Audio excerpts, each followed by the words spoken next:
कोल्हापूर महापालिकेच्या उपद्रव शोध पथकानं आज महापालिकेच्या हद्दीतील गांधीनगर परिसरातील दुकानांवर धडक कारवाई केली। या ठिकाणाचा बंदी असलेला 230 किलो वजनाचा प्लास्टिकचा साठा जप्त करून 3 व्यापाऱ्यांना 15,000चा दंड करून या दंडाच्या रकमेची वसुली करण्यात आली।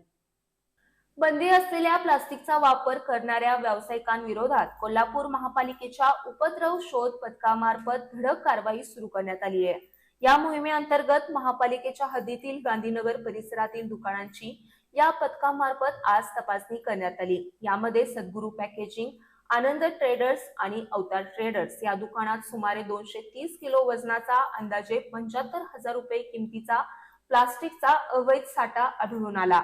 हा प्लास्टिकचा साठा जप्त करून या प्रकरणी संबंधित व्यापाऱ्यांवर प्रत्येकी 5,000 रुपये प्रमाणे 15,000 रुपयांचा दंड करून या दंडाच्या रकमेची वसुली करण्यात आली आहे। आयुक्त डॉक्टर राजेंद्र भारुड यांच्या आदेशानुसार ही मोहीम राबवण्यात येते।